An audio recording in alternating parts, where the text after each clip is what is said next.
আসসালামু আলাইকুম প্রিয় দেশবাসী। তো আপনারা সবাই অবগত আছেন যে আগামী 12 ফেব্রুয়ারি ত্রয়োদশ জাতীয় সংসদ নির্বাচন অনুষ্ঠিত হতে যাচ্ছে।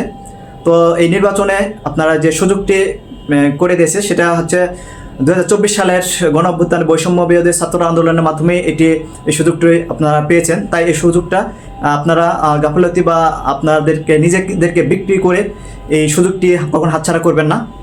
তো এটা শুধু ছাত্র আন্দোলন তাদেরকে ক্রেডিট দেওয়া এটা ভুল হবে সম্পূর্ণ। কারণ আপনারা 64 জেলার আপনার 18 লক্ষ মানুষ চেয়েছেন বলেই এই সরকার পতন বা স্বৈরাচারের সরকারের পতন ঘটেছে। আর এটি আপনাদের দ্বিতীয় স্বাধীনতাও বলতে পারেন। আর প্রথম স্বাধীনতা আমি সবসময় বলে থাকবো যে আমাদের 1971 সালের, কারণ ওখানে 30 লক্ষ শহীদের রক্তের বিনিময়ে 2 লক্ষ মা বোনদের ইজ্জত এবং তারা হয়রানি শেখার মাধ্যমে আমাদের এই স্বাধীন রাষ্ট্র পেয়েছি, স্বাধীন দেশ পেয়েছি, স্বাধীন পতাকা পেয়েছি, স্বাধীন দেশের একটা নাম পেয়েছি এবং একটা মাতৃভাষা পেয়েছি। তো তাই ওইটাকে কখনোই ভুলতে পারবো না। এখন বলতে পারেন তাহলে 2024 সাল এটা কি? হ্যাঁ, 2024 সালে এটা হচ্ছে আপনার স্বৈরাচার সরকারের পতনের মাধ্যমে আপনার মানুষের ন্যায্য অধিকার আদায়ের একটা আন্দোলন বলা যায়। এবং দেশ সংস্কারের ক্ষেত্রে আপনার বিচার ব্যবস্থা, শিক্ষা, আপনার চাকরির ক্ষেত্রে প্রত্যেকটা ক্ষেত্রে আপনার সংস্কারের প্রয়োজন। কারণ আমাদের বাংলাদেশ যে গণতান্ত্রিক বাংলাদেশ, সেটি গণতন্ত্র সে হারিয়ে ফেলছিল, সেটি গণতন্ত্র আপনারা ফিরে পাইছেন এবং আপনাদের নিজের মতামত পোষণ করতে পারবেন, আপনারা নিজভাবে স্বাধীনভাবে চলতে পারবেন। আর স্বাধীনতা বলতে শুধু একটা দেশকে থেকে আরেকটা দেশ যে বিচ্ছিন্ন করে নিয়ে আসা ওইটাকেই স্বাধীনতা বলে না। আপনার বাক স্বাধীনতা আছে, আপনি নিরপেক্ষভাবে কথা বলতে পারবেন, আপনি স্বাধীনভাবে কথা বলতে পারবেন, চলতে পারবেন, ফিরতে পারবেন, ধর্ম পালন করতে পারবেন, আপনার পড়াশোনার ক্ষেত্রে, চাকরির ক্ষেত্রে প্রত্যেকটাতে আপনার ন্যায় বিচার পাবেন। এটাই হচ্ছে স্বাধীনতা। তো সেটি হচ্ছে 2024 সালের ক্রেডিট। তাই আপনারা আপনাদেরকে নিজেদেরকে বিক্রি করবেন না, আপনাদের বিবেকবোধে আপনার মূল্যবান, আপনি যাকে পছন্দ করেন, আপনার প্রিয় নেতা।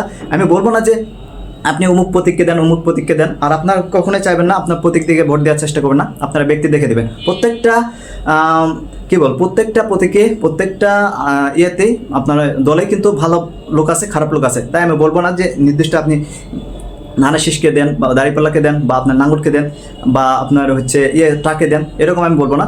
আপনারা যাকে ভালো লাগবে, যে প্রার্থী ভালো আপনাদের এলাকায় আসনে আপনারা যদি পরিচিত হয় বা চেনেন বা তার আচরণ ব্যবহার, তার ন্যায়পরায়ণতা বা তার মানসিকতা মানে কেমন, সেটা অনুযায়ী আপনার ভোট দেবেন। কারণ যারাই এই বাংলাদেশের ক্ষমতায় আসুক তারা কিন্তু আপনাকে নিয়ে কাজ করবে, আপনার রাষ্ট্র গঠনে বা আপনার দেশের উন্নতির জন্যই কাজ করবে। তাই আমাদের নৌকাও প্রয়োজন, আমাদের ধানের প্রয়োজন, আমাদের দাঁড়িপাল্লা প্রয়োজন, আমাদের ট্রাক প্রয়োজন, আমাদের লাঙল প্রয়োজন, আমার হাত পাকা প্রয়োজন, প্রত্যেকটাই লাগবে। কারণ আমাদের হচ্ছে কি এটা বহুমাত্রিক একটা দেশ, আর একটা নদীমাতৃক দেশ। আমাদের নৌকা ছাড়া চলতে পারবো না, আমাদের ধান ছাড়া আমরা কিন্তু খাইতে পারবো না, চলতে পারবো না। আমাদের মেন উদ্দেশ্য হচ্ছে আমার কৃষিপূর্ণ বাংলাদেশ। আমাদের ধানও লাগবে, আমাদের আবার সেটা ওজন করার জন্য ইনসাফের একটা মাপ লাগবে, এর জন্য দাঁড়িপাল্লাও লাগবে, আমাদের লাঙ্গলও লাগবে হাল চাষের জন্য, আমাদের ট্রাকও লাগবে, যেটির মাধ্যমে আমরা বিভিন্ন, যেমন এই চট্টগ্রাম থেকে ঢাকা পর্যন্ত যে পরিমাণে প্রত্যেক দিন মালামাল যায়, একদিন যদি আমরা যদি রাস্তা ব্লক করি তাহলে আমরা বুঝতে পারবো যে আসলে ঢাকা থেকে চট্টগ্রাম ট্রাকের সারি রাখছে। তো ঠিক এরকম আমাদের প্রত্যেকটা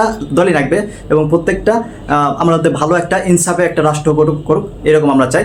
এবং আমরা কোনো করবো না প্রতীক দেখে না, আমরা ব্যক্তি দেখে ভোট দেওয়ার চেষ্টা করবো। যেন 1952 সালের ভাষা আন্দোলন থেকে শুরু করে 1971 সালের মুক্তিযুদ্ধ এবং 2024 সালে যারা গণ অভ্যুত্থানে যারা শহীদ হয়ে গেছে এবং দেশের জন্য যারা জীবন দিয়েছে, যারা ক্ষমতা চায়নি, শুধু চাইছে যে দেশটা একটু তাদের নিজের ব্যক্তিত্ব, তাদের স্বাধীনতা, তাদের ন্যায়পরায়ণতা, তার ইনসাফে একটা রাষ্ট্র যেন পরিণত হতে পারে। তো এটার জন্য তারা জীবন দিয়েছে। আমরা চাই যে তাদের শহীদের রক্ত যেন আমরা মানহানি করতে পারি না, যেন করি, আমরা যেন তাদের রক্তের মূল্য দিতে পারি। আমি প্রত্যেকটা মানুষকে বলবো, এবং মানুষের তো দোষ নেই, মানুষ তো ভোট দিতেই পারে, কিন্তু ব্যক্তি দেখে আপনি দেশের জেলার নেতা বা যেগুলা মন্ত্রী তারা যদি সেই তাদের শহীদদের রক্তের সাথে এটা মানে বেইমানি করে, এটা কিন্তু সাধারণ মানুষের না। কিন্তু এখন একটা মানুষ তারপরেও এখন দেখে শুনে ভোট দিতে হবে, যেন আপনার ভোটটা যেন সেই জাহান্নামের কারণ হতে না পারে। এই জন্য আর কি, কারণ আপনি তাকে সামর্থ্য করছেন, ওই জন্য তিনি সে খারাপ কাজটা জন্য ধাবিত হতে পেরেছে, এই জন্য বলতেছি। তো আপনারা কখনোই টাকার কাছে নিজের বিক্রি করবেন না, নিজের বিবেকবোধকে। আপনারা চাইবেন যে আপনার ন্যায্য অধিকারটা ফিরিয়ে পাওয়ার জন্য আপনি যেই ধর্ম বা যেই বর্ণের মানুষই হন না কেন, আপনি আপনার ন্যায্য যোগ্য ব্যক্তিকে সিলেক্ট করবেন। কারণ আমাদের এটা কিন্তু রাষ্ট্র কিন্তু আমাদের ইসলাম ধর্ম কিন্তু হলেও আমাদের কিন্তু দেশে কিন্তু বিভিন্ন বৈচিত্র্যপূর্ণ ধর্ম বসবাস করে। আপনার হিন্দু ধর্ম, বৌদ্ধ, খ্রিস্টান এবং অন্যান্য আদার্স সব কিছু কিন্তু চাকমা, গারো সব কিছুই কিন্তু আছে আমাদের এই দেশে। কিন্তু তাদের কিন্তু আমরা কখনোই হয়রানি স্বীকার করিনি বা তাদেরকে বাধা দেয়নি তাদের ধর্ম পালনে, বা যেমন আমাদের মুসলিম ভাই বোনেরা যেগুলো ভারতে আছে, তারা যে পরিমাণে নির্যাতন নিপীড়ন বা তাদের এবাদতে বা তাদের প্রভুকে স্মরণ করাতে যে পরিমাণের হয়রানির শিকার হয়, নির্যাতিত হয়, আমাদের বাংলাদেশে আমি বলবো, গর্ব করে বলতে পারি যে আমাদের বাংলাদেশে মুসলিম ধর্ম বাদেও আরও যে 8-10টা বা 18টার মতো ধর্ম আছে, তো কখনোই তারা তাদের নিজ ধর্ম পালনে কখনোই মুসলিম জাতির দ্বারা কখনো নির্যাতিত হয়নি। তাই আপনারা কখনোই মনে করবেন না যে আমি হয়তো বা দাঁড়িপাল্লাতে ভোট দিলে বা আমি যদি ইসলামিক কোনো শাসন ব্যবস্থাকে যদি ভোট দেয় তাহলে আমি আমার ধর্ম মনে হয় পালন করতে পারবো না। আসলে যার ধর্ম সেই পালন করবে, শুধু তারা হয়তো বা এতটুকু মেসেজ দিতে পারবে যে আপনি এই পথে আসলে সঠিক পথে আসতে পারবেন। এখন আপনি যদি সে পথে পা দিলেন, অথবা আপনার বংশগত বা আপনার বাপদাদা যেটা ধর্ম সেটাই পালন করলেন, এতে ইসলাম বা আমাদের রাষ্ট্র কখনোই আপনাকে জোর জুলুম করবে না। এবং এটি হচ্ছে আমাদের নবীর আদর্শ, কখনোই কাউকে জোর করে কখনো ধর্ম পরিত্যাগ করার মতো এরকম আমাদের ইসলাম ধর্ম নয়। তাই সর্বশেষে একটাই, নৌকা, ধানের শীষ, দাড়িপাল্লা বলেন, ট্রাক বলেন, হাত পাকা বলেন, সবাই মিলে আমরা একটা ইনসাফি রাষ্ট্র গঠনের আমরা একটা উদ্যোগ নেব এবং আমরা পাপকে ঘৃণা করব, কোনো ব্যক্তিকে না। এবং কোনো ব্যক্তির বিরুদ্ধে যে আসুক, কিন্তু তার আপনি সাপোজ আমি ধানের শীষ আমি হলাম, কিন্তু আমি নৌকা বা দাড়িপাল্লা বা ট্রাক বা তাদেরকে আমি নির্যাতিত করবার, তাদের অধিকার থেকে বঞ্চিত রাখলাম, এরকম করলে সেই স্বৈরাচার এর মতোই আর কি আমাদের বিচার ব্যবস্থা, শাসন ব্যবস্থা, শোষক ব্যবস্থা সব কিছুই হয়ে যাবে, সেই পাকিস্তানের মতোই হয়ে যাবে।